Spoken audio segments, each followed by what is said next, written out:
자, 오늘은 한 개는 선물이다라는 말씀으로 함께 말씀 나누고자 하는데요. 마태복음 25장 말씀입니다. 마태복음 25장 14절에서 30절까지 말씀인데요. 말씀이 좀 길지만 그래도 같이 한 절씩 나누어서 읽어보기로 원합니다. 마태복음 25장 14절에서 30절까지 말씀입니다. 제가 짝수절, 여러분들이 홀수절, 그리고 마지막 30절을 같이 그렇게 읽겠습니다.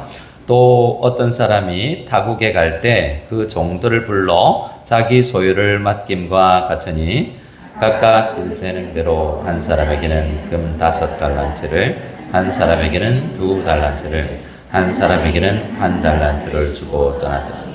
5달란트 받은 자는 바로 가서 그것으로 장사하여 또 5달란트를 남기고 2달란트 받은 자도 그같이 하여 또 2달란트를 남겼으되 1달란트 받은 자는 가서 땅을 파고 그 주인의 돈을 감추어 두었더니 오랜 후에 종들이 주인이 돌아와 그들과 결산할세 5달란트 받았던 자는 5달란트를 더 가지고 와서 이르되 주인이여 내게 5달란트를 주셨는데 보소서 내가 또 5달란트를 남겼나이다.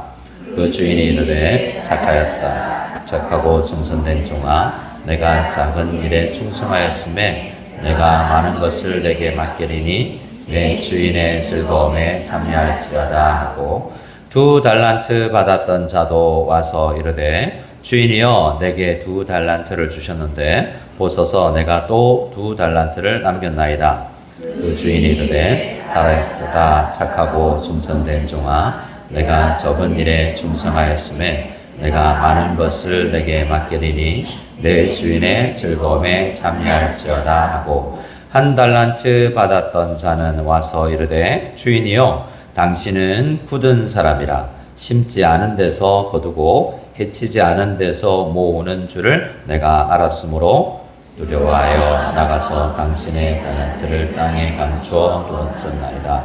보소서 당신의 것을 가지셨나이다.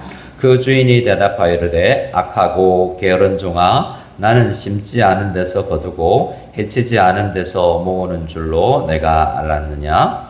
그러면 내가 맞더니 내 돈을 죄리하는 자들에게나 맡겼다가 내가 돌아와서 내 원금과 이자를 받게 하였을 것이니라 하고 그에게 가서 그 1달란트를 빼앗아 10달란트 가진 자에게 주라. 무릇 있는 자는 받아 풍족하게 되고 없는 자는 그 있는 것까지 같이 보겠습니다. 이 무익한 종을 바깥 어두운 데로 내쫓으라. 거기서 슬피 울며 이를 갈리라 하니라. 아멘. 옆 사람에게 한 번 더 인사하겠습니다. 착하고 충성되어 보이십니다. 예. 착하고 충성되다라는 이야기를 들을 수 있는 우리가 다 될 수 있기를 소원합니다. 이 달란트 비유를 들으면 여러 생각이 나죠. 이번 주에도 남자 성도님 만나서 이야기하는데 이 비유를 생각하면서 이런저런 고민한다는 이야기를 제가 들었습니다. 여러분 보세요. 금으로 된 5달란트 엄청난 양입니다. 그리고 그 다음에 받은 사람은 몇 달란트를 받았어요? 2달란트를 받았어요. 자, 그 다음 받은 사람은요? 네. 자, 예를 들면 첫 사람, 둘째 사람, 셋째 사람 차이가 좀 나죠.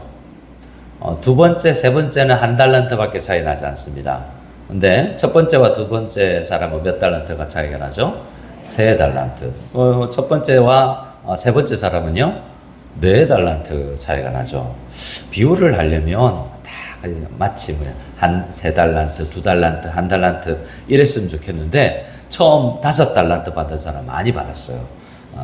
그래서 이 비유가 뭔가 공정하지 않다라는 생각. 하나는 왜 그렇게 어떤 사람은 5달란트, 어떤 사람은 2달란트, 어떤 사람은 1달란트밖에 안 주시지? 라는 생각을 하게 하고 또 어떤 사람 5달란트 받은 사람은 어떻게 합니까? 열심히 일해가지고 몇 달란트를 남기죠? 5달란트를 또 남겼습니다. 합이 몇 달란트? 10달란트가 되었습니다. 자, 그럼 하나님께서 우리에게 뭘 원하시죠? 여러분 몇 달란트 옆 사람 보세요. 옆 사람 몇 달란트 받은 것 같습니까? 이 사람 받았나? 뭘 받았을까라는 생각, 여러 가지 생각이 들 수 있죠. 우리 보고 5달란트 남기라는 이야기구나. 하나님께서, 저 목사가 정해줍니다. 집사님은 5달란트짜리니까 나가서 5달란트 남겨오세요. 그러면 우리 전단지 나눠준 아줌마처럼 받아주세요. 막 이렇게 해서 어떻게 해서는 5명 모아서 데리고 가야 되는데, 강남에서 잠시 성교관에 살 때, 이렇게 전단지 나눠주면서 한번 모델하우스 같은 데 한번 와보세요. 아직 한 명도 안 따라왔어요. 이러는데 이제 따라가 줘야 될 것 같고, 네. 그렇게 어쨌든 나가서 앵벌이 하듯이 우리가 나가서 5달란트 남기라는 메시지인가? 어떻습니까? 만약에 하나님께서 5달란트 받은 사람이 열심히 일했는데 다 장사가 잘 되나요? 열심히 일했고 충성을 다했는데 다 열매가 있을 수는 없을 수 있잖아요. 그러니까 하나님께서 우리에게 5달란트 주면서 야, 원금 까먹으면 죽을 줄 알아? 이렇게 하면서 주님께서 말씀하신 것 같이 느껴지기도 하단 말이죠. 왜냐하면 마지막에 1달란트 받은 사람이 땅에 파묻어가지고 그걸 원금이라도 잃지 않기 위해서 나름은 잘 안다고 했는데 말이죠. 그런데 하나님께서 야단치시잖아요. 아니, 주인이 야단치잖아요. 그러니까 어떻게든 원금 이상을 남겨야 되겠구나 라는 생각을 자연스럽게 할 수는 있습니다. 그러나 오늘 이 비유에 5달란트 받고 2달란트 받고 1달란트 받은 사람이 착하고 충성되게 했지만 못 남길 수도 있어요. 원금을 까먹었으면, 자, 2달란트 받은 사람이 주님 열심히 한다고 했는데요, 정말 이거 내가 열심히 하려고 했지만 마이너스가 났습니다. 유가가 상승하고 마침 보냈는데 전쟁이 나고 뭔가 우리 하려고 했지만 뭔가 잘 안 되고, 내가 뭐 회사를 운영하거나 식당을 운영하는데 종업원이 잘 안 도와주고, 나는 10시 새벽에 일어나서 밤늦게 돌아오는데 여러 가지 환경적 요인으로 꼭 5달란트, 2달란트를 남길지 못할 수도 있습니다. 저를 한번 따라해 주시겠습니다. 하나님은 과정도 소중하게 계십니다. 한때는 여러분 Business as Mission, 그래서 BAM이라고도 하고 BAM이라고도 읽는 Business as Mission, 선교로서의 어떤 우리 직장 생활을 이야기하는 사람들이 많습니다. 그래서 목사나 우리 복음을 전하는 선교사만이 아니라 직장도 선교다라는 이야기를 하는데요. 초창기에는 직장을 잘 운영해서 돈을 많이 남겨서 돈으로 선교를 하고 해야 된다라고 생각을 많이 한 거죠. 근데 모든 비즈니스가 성공하지 않은 거죠. 그러면 실패한 거냐? 5년, 10년 그 사업을 운영하다가도 잘 안 될 때가 있지만 그 과정 속에서 누군가 사람을 얻게 되는 수도 있고요. 5년, 6년, 10년 동안 뭔가 우리 직원들이 먹고 살았다는 것 자체가 귀한 일일 수도 있는 거죠. 그래서 이 비유에 있어서 우리 주님께서는 크게 어떤 것을 이야기하냐면 이 마지막 1달란트 받은 사람의 이야기를 좀 보면서 우리 이 비유의 핵심을 좀 생각했으면 좋겠습니다. 24절을 한번 볼까요? 24절을 같이 읽겠습니다. 1달란트 받았던 자는 와서 이르되 주인이여 당신은 굳은 사람이라 심지 않은 데서 거두고 해치지 않은 데서 모으는 줄을 내가 알았으므로. 그리고 26절에 야단을 치면서 주인이 대답하여 이르되 악하고 게으른 종아, 나는 심지 않은 데서 거두고 해치지 않은 데서 모으는 줄로 네가 알았느냐? 라고 야단을 치는데요. 야, 너 왜 1달란트 줬는데 1달란트밖에 안 가져왔어요? 하고 야단치지 않았어요. 야단의 핵심의 내용이 뭡니까? 너 나를 오해했구나 라는 거예요. 너는 나를 그런 존재로 알았니?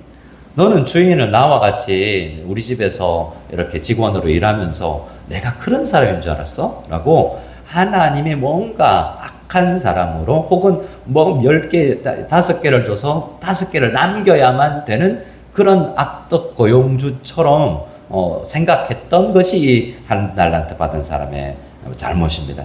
하나님에 대해서 오해를 했기에 하나님의 일을 하는 것도 이상하게 하는 거죠. 여러분은 어떻습니까? 우리는 코로나, 우리 코비드 우리 팬데믹을 지나면서 교회 한 달쯤 빼먹어도 하늘에서 천둥이 번개가 안 치는구나 라는 벌을 안 받네? 라는 생각을 하게 되면서 교회를 좀 빼먹기도 하고 이랬던 적이 있습니까? 없습니까? 답 안 하셔도 됩니다. 그런데 여러분, 하나님 이전에는 벌 받을 줄 알고 그러면 신앙생활 했어요? 뭔가 열심히 안 하면 하나님께서 나에게 벌 주시는 분이야 라고 생각하고, 뭔가 사고가 나면 나 뭐 잘못했지? 뭔가 이런 생각을 하게 하는 것은 하나님이 굉장히 두려운 존재, 물론 두려운 존재지만 하나님에 대해서 오해가 있을 수 있습니다. 하나님은 우리를 사랑하시고 달란트를 주시는 분이에요. 뭐 했다고 우리한테 달란트를 줘요? 달란트는 어느 정도 하냐면 억 단위가 되는 거예요. 여러분, 우리가 뭐 했다고 뭘 믿고 억 단위, 이 5억 단위를 우리에게 맡깁니까? 우리에게 주시는 분이에요. 그래서 우리 하나님이 어떤 분인지를 알면, 그분을 알면 제대로 재미있게 봉사를 할 수 있게 되는 거죠. 오해를 하면 우리가 억지로 일을 하게 되는 것입니다. 자, 그리고 오늘 이 달란트 비유에서 우리가 깨달아야 되는 것 중에 하나는, 오늘 제가 생각할 것은 그냥 하나의 개념입니다. 5달란트, 2달란트, 1달란트의 차이, 이걸 또 다른 말로 한계라고 이야기해 줄 수 있겠죠. 하나님, 우리 대한민국에서는 Boys be ambitious 들어보셨습니까? 일본에 갔던 한 선교사가 여러분, 저기 유명한 홋카이도 삿포로 여기 가면 대학이 있습니다. 거기에 농대가 있었는데요. 그 대학에 아직도 그 구호가 붙어 있죠. Boys be ambitious. 중학교 1학년 비동사 명령형으로 앞에 붙이는데 예문으로 나왔던 Boys be ambitious라는 그 말을 남기고 가긴 갔어요. 그리고 그 이후로 많은 사람들이 우리 성공해야 된다. 그리고 독수리 날개쳐 올라가듯 노래를 부르면서 우리가 다 독수리가 되기를 원했죠. 그래서 아이들을 교육하면서, 얘들아, 너는 독수리가 되어야 돼. 너는 독수리가 되어야 돼. 근데 엄마는 닭이에요. 그럼 애가 뭐예요? 병아리죠. 알일 수도 있고, 네, 병아리인데, 엄마가 이렇게 병아리들을 앉혀놓고, 얘들아, 니는 열심히 날아야 돼. 그리고 독수리가 돼야 돼. 이렇게 엄마가 못 이룬 꿈을, 나는 날마다 독수리가 하늘을 나르는 거 보고 얼마나 부러웠는지 모른다. 너는 독수리가 돼야 돼. 절벽으로 데려가서 뛰어내려. 어떻게 됩니까? 병아리 다리 다치고 뇌진탕 걸리고, 우리 애들 얼마나 힘들어요? 여러분, 닭은 닭의 아름다움이 있고 독수리는 독수리의 아름다움이 있는 거예요. 하나님이 독수리만 필요했으면 다 독수리로 만들지 왜 비둘기를 만들고 참새를 만드셨겠습니까? 하나님은 우리를 다양하게 만드셨어요. 근데 우리는 닭은, 비둘기는, 참새는 독수리 보고, 야, 좋겠다. 5달란트는 좋겠다. 나는 1달란트짜리인데. 이런 생각 해보셨어요? 안 해보셨어요? 옆 사람 바라보시고 이 사람 볼 때 너는 좋겠다. 이런 생각 듭니까? 안 듭니까?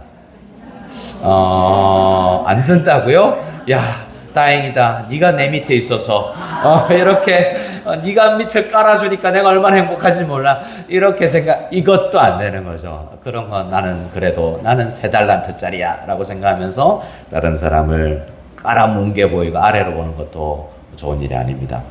하나님 우리에게 누구는 5달란트, 누구는 2달란트, 누구는 1달란트라는 한계를 정해 주시는 것을 보게 됩니다. 정서적으로 건강한 교회 시리즈를 하고 있는데요. 정서적으로 건강한 교회는 따라합시다. 비교하지 않습니다. 여러분, 다른 교회와 우리 교회를 비교하지도 않습니다. 그리고 어떤 교회보다 크다고 우리를 우쭐하지도 않고, 제가 제법 그래도 부교육자 생활할 때 큰 교회에서 했잖아요. 근데 나중에 그 제자반 남자 집사님이 그러더라고요. 교회 크기가 내 신앙인 줄 알았다고. 그게 내 것도 나도 아닌데 거기에 소속됐다는 것만으로 난 우쭐해지는 경우가 있다라고 말이죠. 신앙은 여러분 비교하는 것이 아닙니다. 하나님께서 우리를 개척교회는 개척교회 나름의 그런 은혜가 있는 것이고요. 큰 교회는 큰 교회의 또 책임과 하나님께서 주신 달란트가 있는 것입니다. 목사도 마찬가지고 성도님들도 마찬가지고 각 교회와 각 교인에게 성도에게 허락해 주신 그 설정과 한계를 받아들이는 것이 귀중한 우리의 정서로 정착해야 돼요. 여러분 솔직히 부럽다. 나도 우리 집도 저랬으면. 여러분 남편에게 만족하십니까? 아멘. 예, 좋습니다. 무조건 아멘 해주시기 바랍니다. 우리 남자들 듣고 있기 때문에 온라인으로 듣고 있어요, 여러분. 다시 살짝 지나갔기 때문에 이게 대답을 잘 못했는데 딴 생각하느라고 다시 묻겠습니다. 여러분 남편에게 만족하십니까? 예, 감사합니다. 네, 감사해요. 한계를 받아들이시기 바랍니다. 나에게 주신 한계로 받아들이는 수도 있어요. 우리 가정, 우리가 자라나는 가정 환경이 얼마나 다릅니까? 그렇죠? 어떤 사람은 뭐 풍족하게 좋은 학교 유학 보내고 하여튼 뭐 물려줄 수 있는 것도 많지만 나는 빚만 물려받아서 인생을 장년으로서 시작했을 수도 있죠. 나는 태어나면서부터 질병이 유전적으로 나에게 있을 수도 있고 다양한 여러분 한계가 우리에게 있지 않습니까? 근데 이건 때로는 한계는 두 가지 개념이 있어요. 오늘은 받아들이는 것을 중요하게 생각하겠지만 때로는 극복해야 되기도 하잖아요. 오늘 새벽의 말씀처럼 스가랴 8장처럼 만군의 여호와 하나님, 나는 연약하지만 만군의 여호와 하나님이 나와 함께하기 때문에 이게 될까? 기이하게 여길지라도 하나님이 능력이 있으시기 때문에 약할 때 우리를 강하게 해주시는 그 하나님을 생각하고 한계를 극복해야 될 때도 있긴 있어요. 하지만 이게 잘못 작동되어서 정서적으로 나 이 강박관념으로 이것이 작용하여서 한계를 받아들이지 못하고 늘 쫓기듯 늘 불안하게 신앙생활하는 것도 주님께서 기뻐하지 않기 때문에 그런 양면의 모습이 있지만 그걸 잘 생각할 수 있는 우리가 되었으면 좋겠습니다. 그래서 여러분 크리스천이 된다는 것, 또 지위가 올라간다는 것, 또 목회를 하다 보면 뭔가 딜레마가 있어요. 이 성도님들에게 5달란트 다 남기라고 막 푸시를 하고 싶은 그런 마음이 드는 거죠. 특히 샘지들에게 자, 첫 해를 시작한 샘터를 맡기면서 자, 5명 맡겨드립니다. 어떻게 해야 됩니까? 12개월 뒤에 10명 안 되면 두고 보십시다. 그러면 뭐 이제 10월이 되면 교회 옮기고 싶고 막 어떻게 하지? 나는 아무것도 아닌 것 같고. 근데 또 다른 센터 보니까 20명이 돼 있고 막 12명이 돼 있고 나는 아무것도 아닌가 봐. 어떡하지? 막 이런 생각을 할 수가 있어요. 근데 열심도 내야 되겠죠. 근데 나는 결론적으로 이야기하면 나에게 맞는 은혜인가? 아니면 다양하게 파악하고 나는 혹시 다른 섬김이 더 어울리지 않을까? 교회는 어떤 걸 주면서 무조건 남겨야 되라고 어떤 리더십이 아니요 저는 못하겠는데요 라고는 이야기를 자유롭게 할 수 있는 교회. 큰일 났네. 이런 이야기 하면 안 되는데 그러면 이제 연말쯤 되면 목사님 8월 13일 설교 시간에 노 할 수 있는 자유를 우리에게 허락하셨습니다. 그래서 저는 샘터를 내려놓겠습니다. 뭐 이런 분이 하지만 여러분 잘 생각해서 저에게 샘터 2개를 맡겨주시옵소서. 신에게는 아직 배고픔이 남아 있습니다. 샘터 하나로는 만족을 못하겠으니 뭐 이런 분들이 있을 수 있잖아요. 얼마 전에 오셨던 김양재 목사님 큐티 소그룹방을 막 몇 개씩 10개 넘어 이렇게 운영하셨던 평신도였던 시절이 있었잖아요. 자, 연말 되면 샘터 하나 더 맡겨주십시오. 뭐 이렇게 자 샘지들 얼굴을 잘 그런데 여러분 그러니까 한계를 잘 알면 나의 한계는 그게 아니다 라고 생각하면 할 수 있겠죠.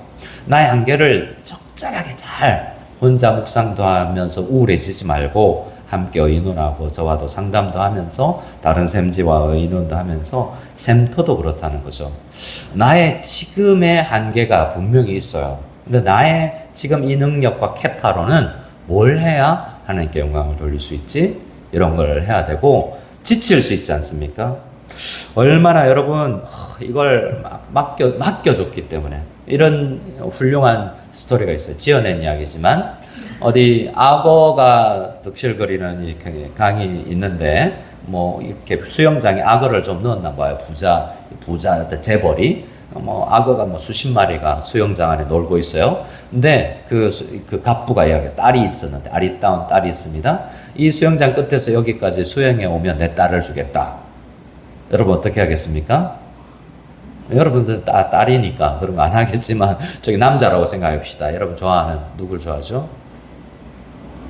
남편 좋아하는구나. 이게 굳이 나 연예인을 이름을 댈 뻔했군요. 죄송합니다. 어쨌든 그 분을 얻기 위해서 내가 쭉 뛰어들어서 악어 떼를 비요리조리 피해가며 수영할 수 있는 그런 용기가 있습니까? 근데 한 청년이 풍덩 뛰어드는 거죠. 풍덩 뛰어서 열심히 헤엄을 쳐서 딱 건너왔어요. 이 갑부가 놀랐죠. 이야, 대단하다, 훌륭하다. 나도 사실 기대 못했는데 여기 내 딸이 있다, 데려가라 라고 이야기하니까 그 청년이 한 말이 뒤를 돌아보면서 우씨 누가 밀었어? 라고 누가 나 밀었어? 라고 이야기를 했다는 이야기가 있습니다. 그 딸을 얻기 위해서가 아니라 살아남으려고 이제 이렇게 헤엄을 쳤던 거죠. 이 말은 뭐냐면 이런 거죠. 누가 나 등 떠밀어서 나 권사 되게 했어? 누가 나 등을 뛰밀어서 그때 안 하려고 그랬는데 그때 교사를 시켜가지고 말이야. 지금 내려놓을 수도 없고. 여러분 이렇게 마치 지금 악어 떼 사이를 헤엄치고 있는 분들 계십니까? 수영장 안에서. 근데 어떻게 내려놓지? 목사님한테 어떻게 이야기할까? 일단 부장님하고 이야기해야 되겠다. 내려놓고 내 한계다. 나는 이거 한계다 생각하고 누가 내 등 떠밀었어 라고 생각하면서 봉사하는 사람들이 있을 수 있다는 거예요. 근데 사실은 한계를 느끼면서 버티고 있는 그런 분들도 있을 수 있습니다. 목회자도 그럴 수 있습니다. 목회자들도 많은 목회자들 모임에 제가 중국에서 목사님들 모임을 만들어서 매달 모여서 공부하는 그런 모임을 만들었는데 목사님이 6, 7명 모이면 많은 분들이 하는 이야기가 우리 교회에 나 같은 목사 아니고 저런 목사 오면 훨씬 잘 될 텐데 그런 자괴감도 드는 거예요. 내가 떠나줘야 우리 교회가 잘 되지 않을까? 이런 생각을 목사들이 많이 하는 거예요. 저도 그런 생각을 좀 하면 안 되겠죠. 그러니까 다른 사람이면 더 잘하지 않을까? 또 여러분 다른 여자면 우리 남편한테 더 어울리지 않을까? 다른 엄마면 우리 애들한테 남편한테 그런 생각 잘 안 하는데 애들한테는 엄마가 아빠가 연약해서 얘네들은 너 더 좋은 엄마 아빠 만났다면 이렇게 엄마 아빠는 오해할 수 있어요. 그러지 않다. 하나님께서 적합하게 가장 어울리는 부부로 자녀로 하나님께서 만나게 해주셨다는 믿음이 있어야 됩니다. 우리 아이들은 생각보다 그런 양질의 것을 원하는 것이 아니라 그냥 우리 엄마 아빠와 같이 있고 싶어 하는 게 더 많아요. 우리가 공동체가 서로 받아들이고 한계를 받아들이는 게 굉장히 중요한데 목회자도 누구도 자괴감에 빠져서 나는 이것밖에 안 되는구나가 아니라 내가 우리 교회 안에서 뭘 할 수 있지? 하나님께서 나에게 어떤 달란트를 주셨지? 이런 생각을 하면서 각자에게 만든 달란트를 이게 찾아서 함께 사역하는 것. 그래 기쁘게 사역할 수 있는 것. 우리 교회가 지금 그래서 잘 생각해 보면 우리 교회가 이런 솔직히 이야기가 있습니다. 이건 우리 다른 교회가 보일지라도 영상을 유튜브에 올라가니까 우리가 600명이 출석하던 이런 시기가 있었죠. 그런데 일들은 지금 우리가 300명이 이 일들을 감당하고 있어요. 한계에 부딪힐 수 있습니다. 그럼 우리는 한계를 받아들여야 되느냐? 극복해야 되느냐? 우리는 대부분 극복해내려고 어떻게든 1인 2역, 3역을 해가면서 버틸 수 있습니다. 근데 잘 생각해야 되죠. 근데 안 하는 사람은 그대로 안 할 수 있기 때문에 1인 2역만 하면 되는 게 아니라 1인 3역, 4역을 해야만 그 전의 일들을 감당할 수가 있을 수 있습니다. 그러면 솔직히 우리가 내려놓아야 될 사역은 뭐지? 우리의 한계가 아닌가? 아니면 정말 힘내어서 이걸 더 열심히 기도하면서 해야 되는가? 잘 생각해야 될 필요가 있죠. 공동체가 시시하면서가 아니라 이런 우리 개인과 우리 가정과 공동체의 한계를 받아들일 필요가 있습니다. 이런 이야기를 읽어보았습니다. 어떤 여자가 가난하고 근데 애가 있어요. 좀 딸렸어요. 그래서 교회에서는 저 가정이 너무 연약해 보이고 애 몇 명이나 되는데 남편 없고 일을 해야 되기 때문에 성도들이 좀 애를 돌봐주기를 애썼다는 거예요. 그런데 이 여자 성도가 애들 말도 안 하고 남자친구 만나러 나가서 밤늦게 들어오고 애는 그 집에 성도 집에 맡겨놓고 그래서 또 그 집에서 나중에는 집값이 없어서 그냥 집에 들어와라 그랬는데 집세도 안 내고 밥값도 안 내고 얹혀 사는 거죠. 자, 그런 분이 우리 교회에 있다. 여러분 집을 오픈해서 받아들일 수 있습니까? 대답하지 마시고 그리고 받아들일 수는 있지만 얼마 정도 이분을 내가 받아들일 수 있지? 한 달 정도는 내가 함께 살 수 있지. 한 달 살고 나서 나가라 말을 하겠어요? 근데 시작 단계부터 고민이 들겠죠. 근데 선한 마음으로 시작했지만 버거운 거죠.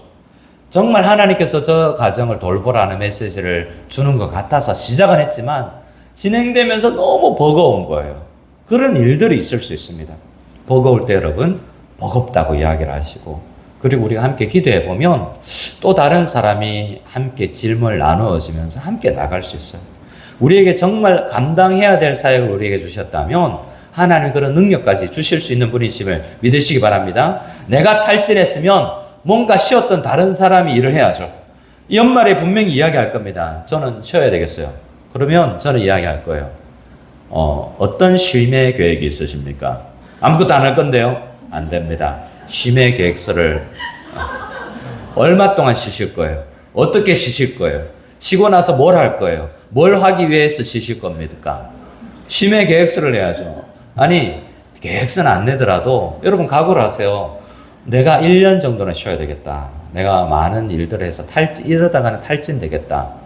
지금 시기가 지금 우리의 돌보아야 될 부모님과 나이대마다 내 나이가 이전과도 같지 않고 경제적 상황이 이전과도 같지 않으니 잘 판단해서 교회 일을 하고 싶지만 지금은 가정에 조금 더 에너지를 써야 될 때다. 이런 이야기를 하면 또 다 가정으로 가서 목사님 이제 수협이 안 옵니다. 다음 주부터 버티다가 왔거든요. 억지로 왔거든요. 이런 분들이 있어도 상관없어요. 왜냐하면 정말 그분이 쉬는 것이 그분에게 힘이 된다면. 하지만 우리가 모여서 기도해야 힘을 얻을 수 있다면 모여야죠. 그렇게 어떤 사람들은 시작을 했지만 정말 버겁게 버티고 내는 성도님들이 있을 수 있습니다. 그리고 어떤 분들은 버텨야만 하는 상황이 있죠. 내려놓을 수도 없는 그런 상황이 있지 않겠습니까? 그럴 때는 한계가 그에게 올 수 있습니다. 그에게 한계에 부딪혔다고 생각될 때에 우리는 가서 짐을 나누어질 수도 있는 우리가 될 수 있으면 좋겠습니다. 옆 사람 보세요. 몇 달란트 딸인지 다시 한번. 일단은 하나쯤은 더 올려서 이야기를 해주시기. 옆 사람에게 권사님, 집사님 아무래도 내가 보기에는 몇 달란트 받으신 것 같아요. 한번 이야기해 봐 주세요. 0.5 이렇게 너무 박하게 이야기. 일단 말인데 그냥 넉넉하게 좀 불러주세요. 안 그래도 나도 0.5라고 생각하고 있는데 그래 맞아 0.5 같아. 이렇게 또 직설적으로 여러분 진리를 말해야 된다는 말씀이 있어요. 진리를 말해야 된다는 말이 있지만 그것만 있지 않아요. 여러분 때에 맞는 말을 해야 돼요. 지금 직설적으로 이야기하면 안 될 때가 있어요. 근데 내 성격이 나는 있는 대로 말해. 이렇게 여러분 우리 중에 그런 사람 있잖아요. 때는 지금 막 울고 있는데 그래 뭐 직설적으로 이야기해 줘버리면 안 된다는 거죠. 예를 들어서 예수 안 믿고 돌아가셨어요. 장례식에 가서 니네 아버지 예수 안 믿고 돌아가셨으니 지옥 가겠다. 이런 말을 하는 게 아니에요. 아니 신학적으로는 그럴 수 있어요. 어릴 때는 누구도 모른다. 아버지가 교회 앞에 마닐라 한인학교 앞에 잠시 마당만 밟았다가 십자가 바라보고 네온사인 십자가 보고 그게 복음이 될지 어떻게 하냐. 모르잖아요 실제로도. 그러니까 직설적으로 함부로 이야기하는 게 아니에요. 때에 맞는 말을 해야 되는 다양함이 있습니다. 자, 그런데 우리가 연약해 보일 수 있어요. 하지만 서로 우리가 기본적으로는 격려하고 여러 달란트를 받은 사람처럼 이렇게 격려해 줄 수 있기를 원합니다. 그러나 우리 한계를 좀 받아들이는 연습을 해야 됩니다. 많은 일들로 지쳐 있다가 또 그냥 등 떠밀려서 사역하다가 내가 진짜 해야 되는 사역을 못하고 시간만 허비하고 있을 수 있기 때문에 그래요. 여러분은 지금 닭으로서 비둘기로서의 아름다움을 표현해야 될 때가 있을 수 있습니다. 다 그 일 안 해도 돼요. 하지만 깊이 생각해 보면 하나님께서 골고루 우리에게 은사를 배치시켜 주셨을 거예요. 그래서 우리 교회 안에 때로는 우리를 잘 판단해 볼 수 있기를 원합니다. 그렇게 측정해 볼 수 있어야 돼요. MBTI나 디스크 검사나 우리가 기질이나 성향이나 능력치를 우리가 서로 조금 분석해보고 맞는 사역 배치를 앞으로 좀 우리가 준비해서 해나갔으면 하는 생각입니다. 예수님도 한계를 가지고 사셨어요. 예수님은 이 땅에 인간이라는 몸을 가지고 오는 것 자체가 한계였어요. 근데 사탄은 시험을 예수님께서 광야로 나갔을 때 시험했죠. 한계를 뛰어넘어라는 그런 시험이었어. 다 돌인데 떡 만들어 먹고 싶지 않아? 그 한계치 안에 살지 말고 그냥 너 능력 있잖아. 그냥 그 안에서 벗어나 버려라. 사람으로 살지 말고 신으로 살아라. 왜 사람 몸을 입고 오냐? 그 주님은 사람이어야만 우리를 구원하실 수 있기 때문에 그 인간의 몸을 입고 오셨어요. 예수님은 모든 사람에게 다 가지 않았습니다. 예수님은 이스라엘 땅 밖을 벗어난 적이 없어요. 그러나 주님께서는 다 이루었다라고 이야기했잖아요. 예수님께서 여러분 나머지는 바울과 베드로와 나머지 선교사들이 이룬 것 같지만 예수님은 예수님의 사역을 다 이루신 거예요. 예수님도 물론 한계라는 말을 쓰면 그렇지만 예수님도 모든 사람을 맡기지에게 가진 않았어요. 예수님도 많은 제자가 있지만 70명 이상의 제자들이 있었습니다. 더 많은 수의 예수님을 따라다니는 사람이 있었지만 밤새 기도하고 12명만 뽑았어요. 한계를 지었잖아요. 12명 밖에 13번째 얼마나 기분 나빴겠어요. 예수님 내가 진짜 열심히 했는데 그 아버지는 도시락 오병이어 도시락 아버지였을 수도 있죠. 우리 아들이 어떤 아들인데 나 왜 제자 안 시켜줘요? 나 13번째라도 시켜주세요. 이럴 수도 있지 않습니까? 근데 하나님 우리 한계를 12제자 안에 들어가지 아니하는 한계도 받아들일 수 있어야 되죠. 예수님도 한계 안에서 사셨어요. 그래서 우리는 우리에게 주신 달란트를 잘 생각하여서 나에게 주신 한계라는 단어 말고 한계를 받아들이라 했지만 더 선한 말로는 달란트를 잘 파악하고 달란트를 잘 활용할 수 있는 우리 여러분 다 될 수 있기를 소원합니다. 그런데 문제는 받아들이는 것뿐만 아니라 받아들여서 열심히 일해야 되는데 잘 받아들여지지 않는 사람 중에 한 사람이 묻어놓는 형태예요. 제가 중국 있을 때 그런 분들을 많이 봤어요. 한 분은 한국 학교, 거기도 저희가 있던 동네도 상해 한국 학교 또 몇 개 한국 학교가 있었는데 한국 국제학교가 있었는데요. 그 학교에 음악 선생님으로 왔어요. 유명한 음대를 졸업하고 근데 저희 교회를 다녔어요. 근데 저희 내심 음악 피아노 전공자 선생님이 계시면 교회는 어떻게 말씀을 하고 싶겠습니까? 반주 좀. 우리 준영 집사님이 손이 아파요. 호해줘야 되는데, 이게 좀 나누어져야 되는데, 또 우리 교회 좀 보면, 지금 호영 형제, 금요일 날 주일 일부 예배 드럼으로, 저러다가 저거. 그래서 제가 보면 오후에 막 누워있어요. 얼마나 힘들까. 드럼은 여러분, 한겨울에도 옆에 선풍기 틀어놔야 될 정도로 땀나는 에너지를 써야 되는 일이잖아요.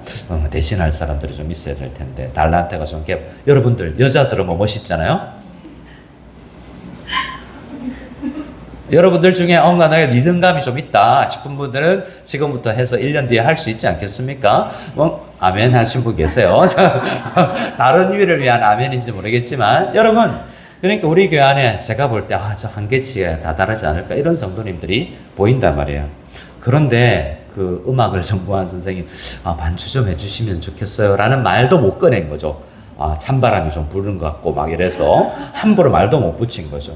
그런데 이제 보통 3년, 4년 연장해서 5년 정도 있을 수 있잖아요. 선생님들이 한국에 돌아가야 되니까 교육청의 방침에 따라서. 근데 한국 가기 전 6개월 정도 봉사하는 거죠. 그러면서 눈물로 인사를 합니다.